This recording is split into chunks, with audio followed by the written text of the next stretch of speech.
Nang makatabang gid ta sa daghan nga mga millennials karon nga earning good money but they don't know where to put it. So, especially karon ang mga millennials are very aggressive. So, daghan kaayo ang factors ang environment, especially sa trabaho, no, sa family, na sometimes the mismanage nato ang income na atong gina-generate monthly, and then later on, when we grow older, makalimutan nga, uy, ano wala ko na-invest nga, It's so this is never have I ever bought something without telling my spouse. Hindi ako yung ano. Hindi ko ako yung gumamit niyo.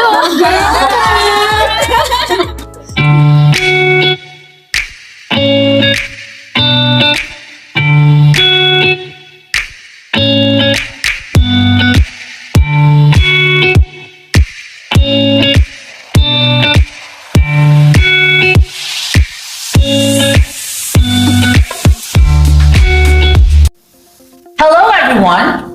Welcome to the second episode of Antaresh! Chika and Best with Best Friends! I am Best Friend Regine. I'm best friend Aurora. I'm Best Friend Lai. I'm best friend Matt. I am best friend Mani. and I'm best friend Grace. Amazing!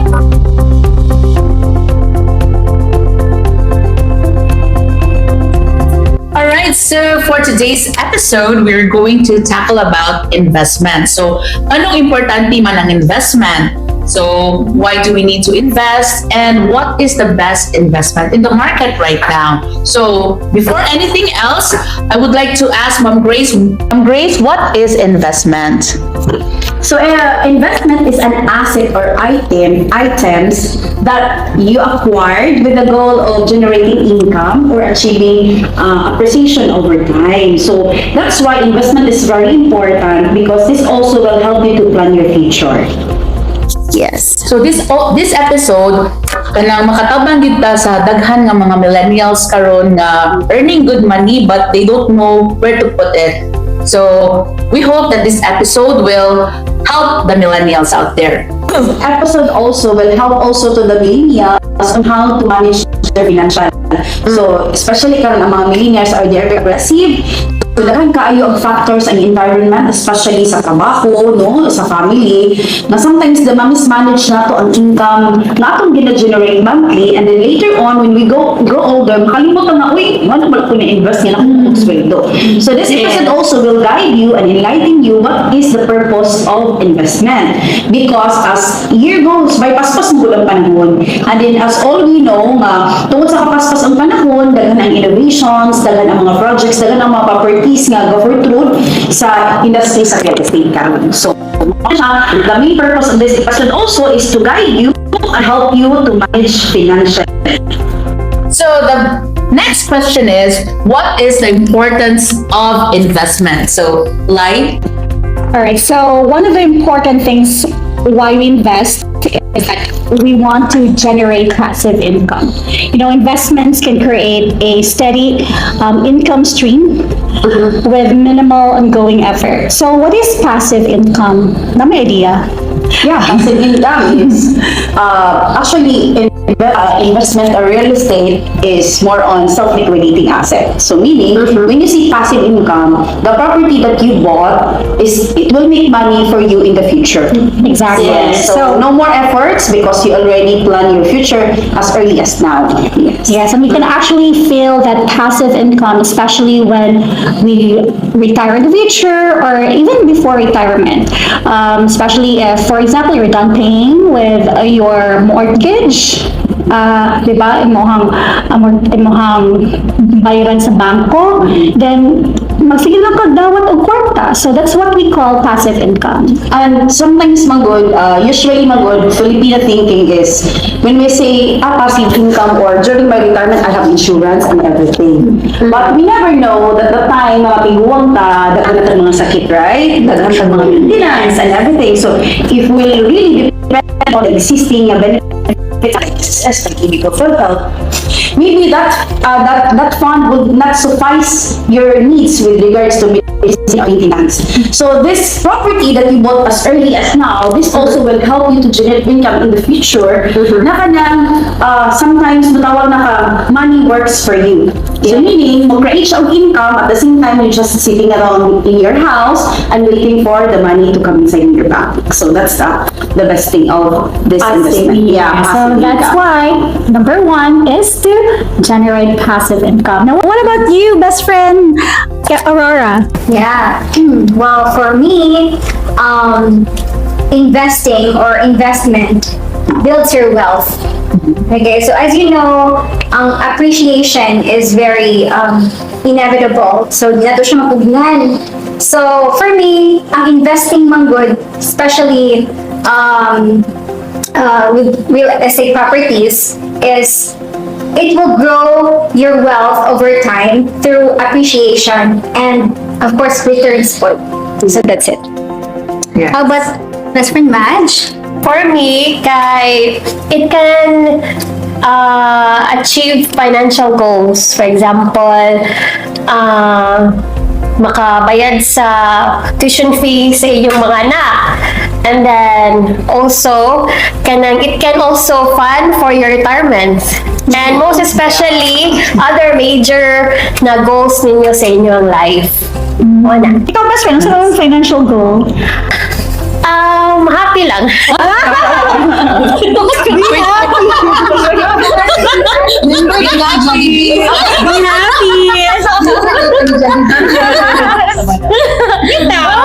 I agree.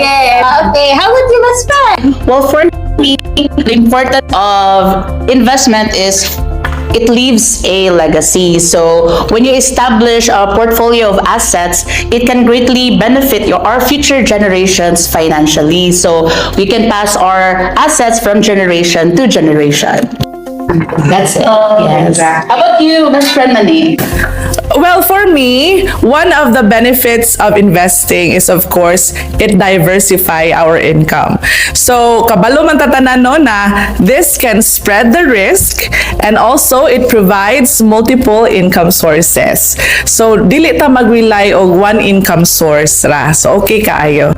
How about you, best friend Grace? Okay. So, mostly of mga investors dato nowadays, when you see investment, is for them is expensive. I cannot afford that, I cannot do this, I cannot do that. Yeah, I have a big income, but I can't afford. So, what is the basic tips in order for us to combat inflation? Like, ganahan mo dito na atay future, di ba? Na atay i-look forward, nag-i-invest na to, para natay kasi mabilin sa atong family, especially our kids.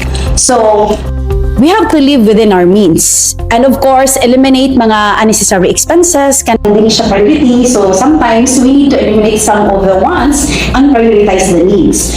And of course, we will also to avoid unnecessary debt. So hindi ka pwede magpalit-palit nga kabalot na di siya magamit. But of course, i-prioritize na to i-save ang money para in the future, you can also invest in generating income assets. So mo siyang pinaka-the best. So para mag-guide po na to ang mga kanang gusto dyan mo invest, no? Nowadays nga, feeling nila investment is dili nila ma-afford. Okay. Wow. Wow, yes. All right, now that we have established that investment is really important, the next question is, what do you think is the best investment? I think we all know the answer, right, mga best friends? Yes. So let's say it together at the count of 3. 1, 2, 3. Real estate! And so why is real estate very important? So, Lai, can you start? Well, real estate can actually provide us a very steady cash flow. So, like for example, rental properties. So, rental properties can provide a reliable income stream. So, actually, you can benefit your income from your rental while paying your mortgage. So, kung sa inyong makuha nga rental income, pwede na po na ninyo ipuno sa inyong bayaran ninyo sa mortgage or pag may makuha nga profit pa na kay basin degi mo ha mortgage is lower than your rental. So, that's it. True. Diba? What about you, best friend, Aurora? Yes. So, actually, similar siya sa ako ang gi-explain din na about appreciation. So, the reason why for me, real estate is the best investment, it's because generally, properties grow their value over time. So, that's why if hatagan ako siyang phrase, it's appreciation potential. How about best friend Regine? Well, for me, real estate is an important investment because it is a tangible asset. So you can see and manage the properties physically. So once you have a property of your own, pwede mo siyang pagwapahan, makamarket ka o to depende sa imuhang pag-beautify sa imuhang property.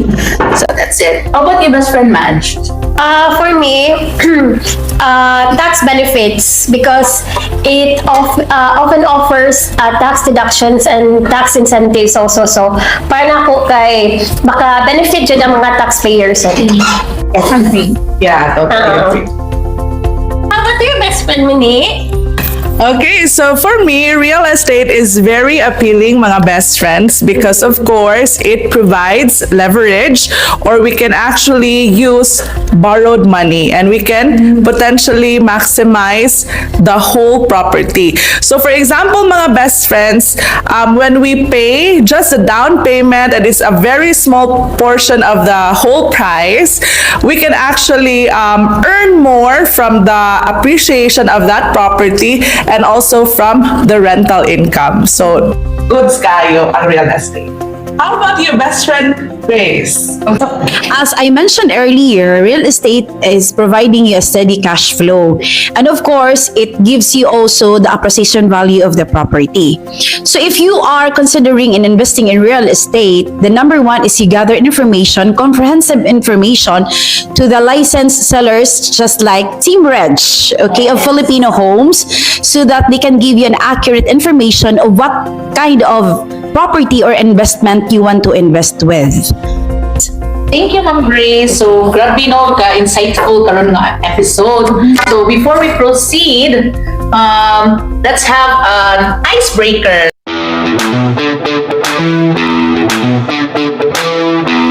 So, mag-game sa taas. So, anonymous person, nag-andam siya og mga questionnaires.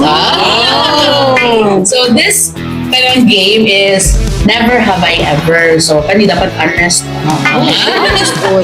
So, Not a props thing. at the back of your seats, natay. Hey guys, we have this So, duhani ko kani po. siya ang tubag na mo, no? So this is very effort na gihimo. So, natin mga questions diri, mutubag rata if nabuhat na ni nato or na-experience ta or I have never meaning, wala. Ang si I have. Okay. Should I have survived? Si I have lang pa si Ray. Alright. Sa ito sa'yo na. Alright, so, Okay. any mga questions kay giandam ni ba yan anonymous person, okay? So dili anonymous, dili gikan sa amuang. True. So, kay basig maingon ko nga bias kaayo mi. Sa question. Thank you, Anonymous. But I hope sad sa question mo, dili kaayo mi magbisod og tubag. Yeah. So, ako yung una ha. So, the first question is, never have I ever done something I wasn't proud of for money. So, dapat kayo nabuhat na something at hindi ka proud of tungod lang sa money. Okay? Sige, at the count of 3. Never have I have or I have never. Ready? Go! What did you propose your answer? No. Ayaw mo. Ano yung mga best friend? Secret. Wala kayo mo na explain, di ba, sa experience, ha? Okay. Yes, yeah. Matinding pangangailangan lang, June, ha?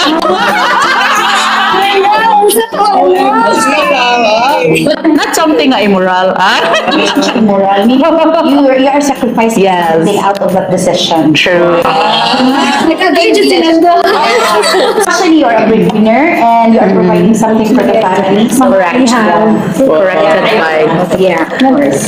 Never have I ever paid for something and regretted it. Okay.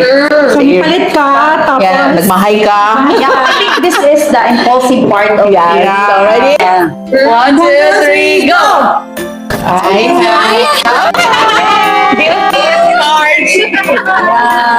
Especially ang mga babae, when you saw something, oh, nice yan, suddenly di maido, oh, di ba? di ba? Like that, because we're very physically attracted. But there's something that we learned. Yeah. Yeah. Learn ba? Na-learn ba? So next time, di ako ang ang size medium, kay feeling na mo medium, dapat large yan ito siya. Yeah. But you learn how to do, I think it's your girl math. Girl math. Never. Never ba? Never have I ever had my check bounced. Ito may mga checking account ha. Ano naman siguro kabot na, no? Ready? 1, 2. Okay. 1, 2, 3, go! I have. Wala mo po ko check. Ako lang po checking account pero dili ako ang sa kay na ay wala nag-deposit. Yeah. Sa ako ang So, lagi mga reasons behind all of this answer. Person jud ko, Lagi sa mga kuan niya. Nag-issue ko og check niya. I thought na kutobra ko December na akong na-issue. Ako na-issue day is up to June for next year niya. Wala na ko na deposituhan pag January. So mo to siya na bounce. Yeah, ako sa yes, sakit iya ha. Murag mas sakit po to ako because actually dili pasabot ka nga kanang irresponsible ko charot. But kanimang good siya kay kualan siya kanang kasi tawag kanang binanghag. Kay ako ang checking account is East West na ako'y checking na ako'y savings. So ako I was confident na sundan akong checking pero sa savings dito na ako nasulod. So na-bounce siya in one day 3 cut checks. Yeah, so nakabayad ko dakong penalty. Anyways, Never have I ever gone into debt. Utang. Ready? 1, 2, 3, go! I have never lagi ko. Hindi mo siyang Even ang mga dato daw. Yeah. Loans, di ba? Housing loans, mga car loans, they're considered as utang man sa exactly. Girl math! Aside from that, di ka mangutang, di ka kabalo mo bayad. So, kabalo ka ni mamayad. So, that's it. Yes. Never have I ever experienced my credit card being hacked. Uy. Okay, ready? 1, 2, 3, go. I have.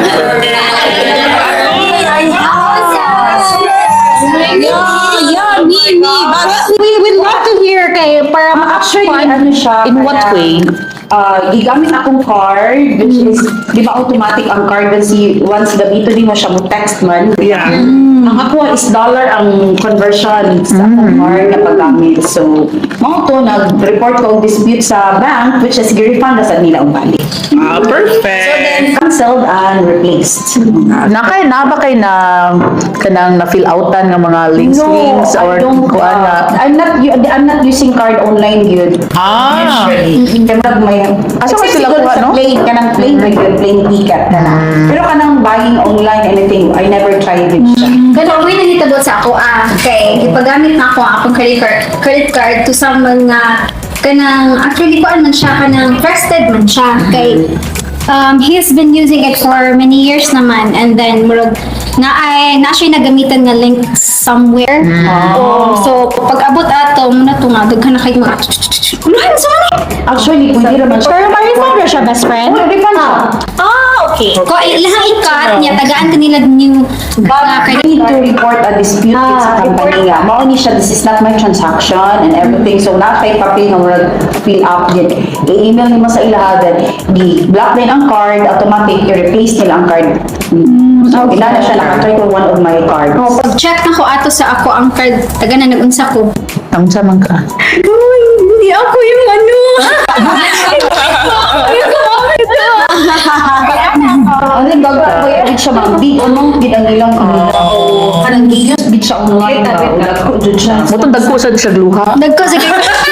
Nag-try kay, kabalo naman kung pwede lang siya ma-refund. So, gi-report ng ginako siya. What is it, dollar? Screenshot na ko kung text sa kanang banks nga, yun sa kagamit and everything. Gi-refund din siya sa company. Okay.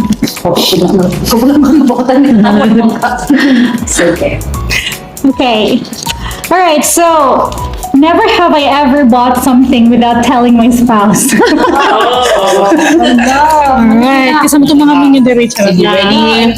Ready? One, 1, 2, 3, go! Ako na kaya never ka. Ako na may nang walay spouse. You know, it's a girl thing sometimes. Hindi chika sa husband, right? And then later, pag madakpan na, magpa-cute-cute na. And of Wait, the innocent face and an innocent, you know, eyes. like Yeah. Yes, I think there's something nga ganahan na kayo sa tea.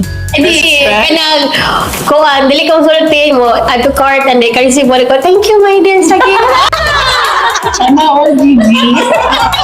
Yes. ano na po. Hindi na ko yung person na ako napakibayad na lang po. But thank you, wait, bayad. Hinihingon na sila basta kuan ko no, basta married ko no, or nakay ka ng partner kay kung saan iyahang money is money nimo, pero kung saan yung money mo. In my case also, I'm so proud lang po because of course we are strong independent women. So there are times na ganahan paliton, so I don't need to ask him because I can get it from my own income. Alright.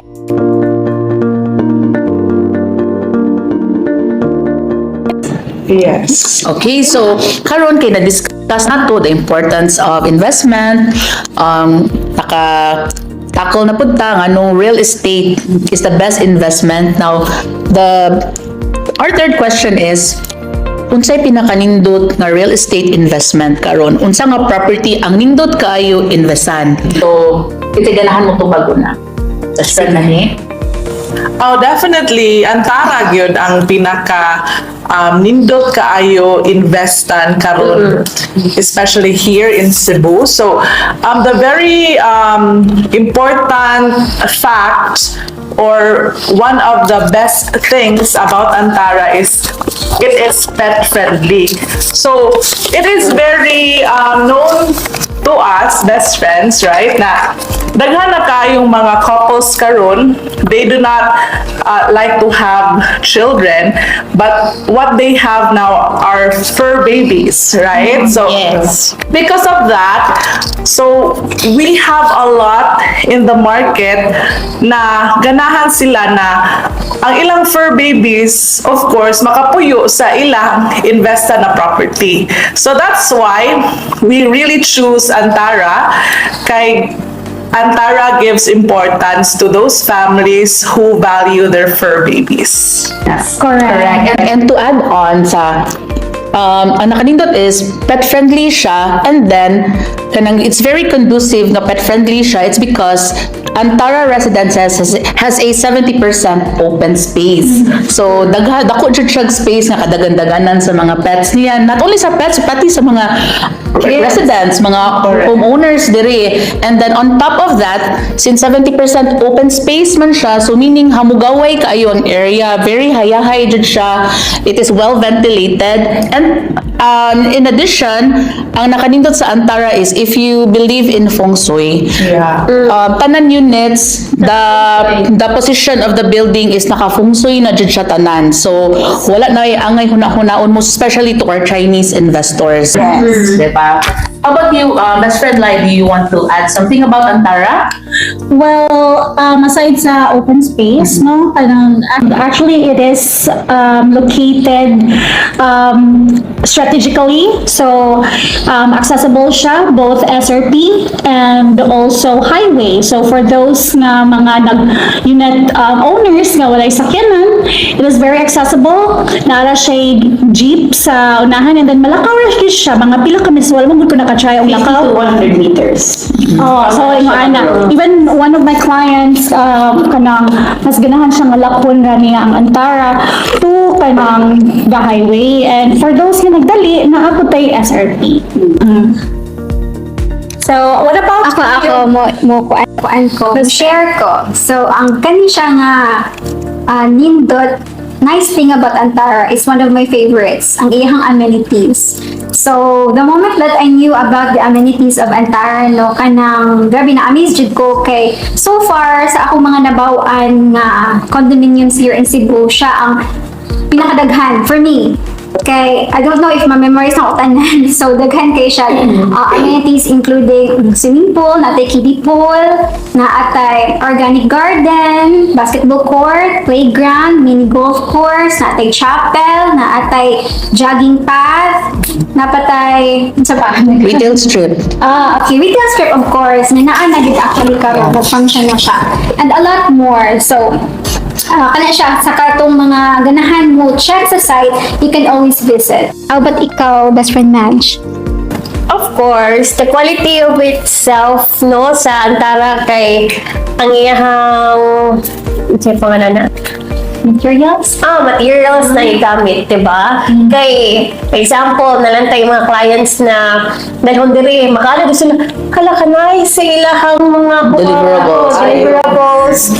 Makakuan jud sila ba na, lahi na jud kaayo ang Antara sa uban. Differentiate the quality. Oh, the quality jud yung kuan jud sa Antara. Top-notch quality. Value for money din siya. Oh, value money, of course.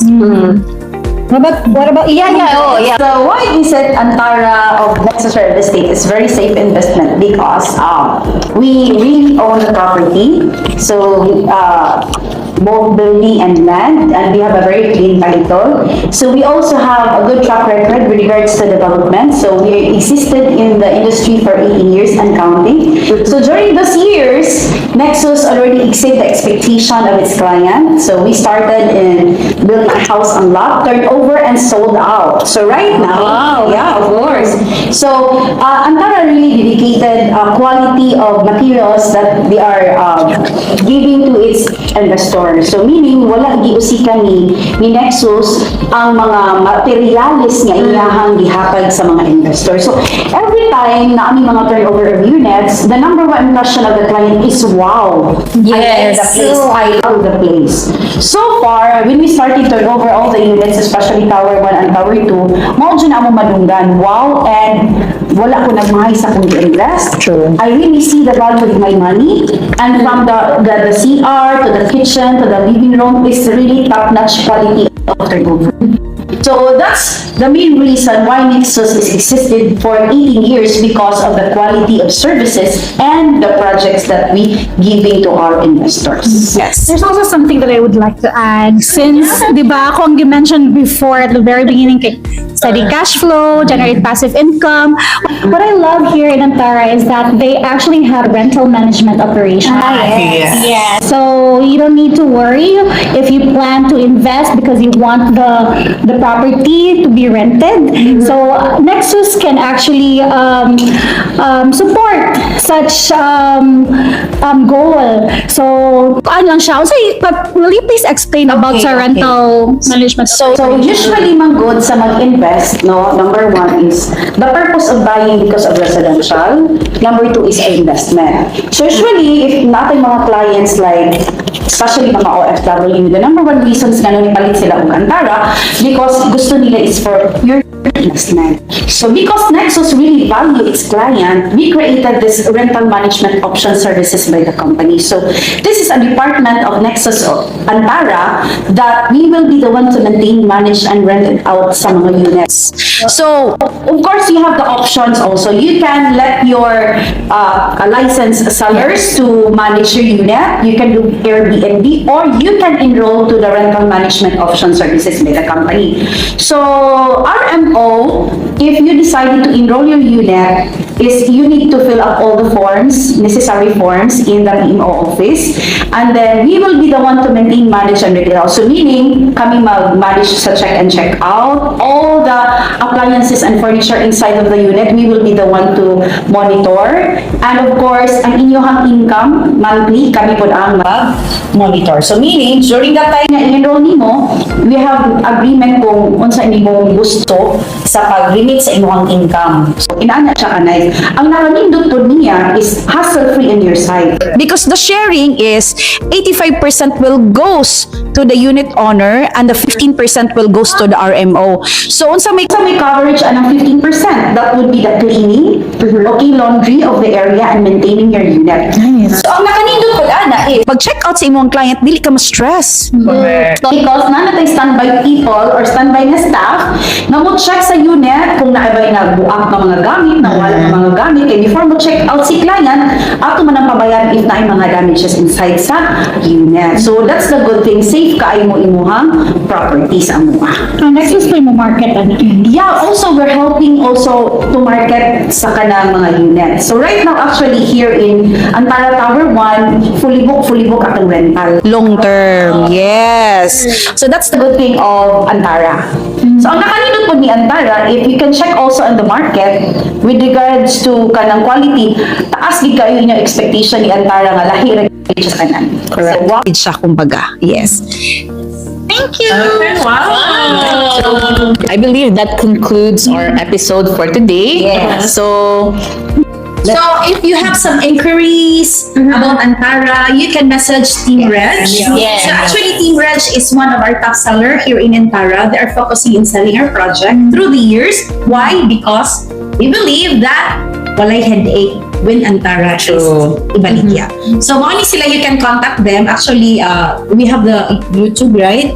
So you can message there if you want to know more about the project. They can help you to explain further and help you also to your financial goals. Yes.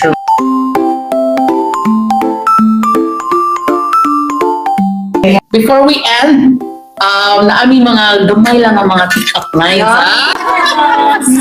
Okay. Alright, so are you ready mga best friends sa tuwang pick-up lines? Okay, actually, wala na mo siya gisulti sa ilahandaan ng pick-up lines for them to be surprised. So, charot! Okay, are you a prime location? Okay. Because with you, everything in my life is perfectly positioned. Alright, okay. Antara ka ba? Bakit? Because you're really worth investing in.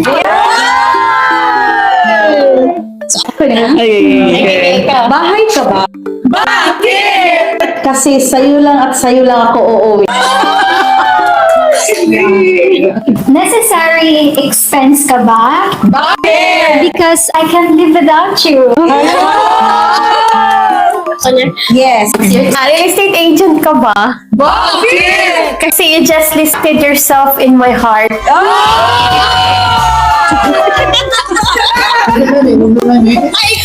Okay. Lupa ka ba? Kasi ipapatayo ko ang future ko sa'yo.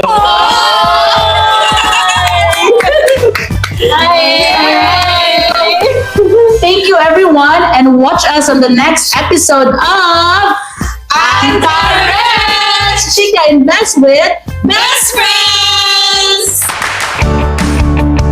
So I hope you have learned a lot from today's episode. So atangi among next episode kay we inviting Some a very of the special VIP guest. people. Yes. Correct. So this one also is one of the most kanang mga magiitan kumbaga sa real estate. Ganun ni dako sila sa real estate. Why they choose real estate investment? Why they should real estate? Why they choose real estate industry through the years kung dagan mag-options. So makita ninyo also the success story of their life. No, so among i-invite na next episode.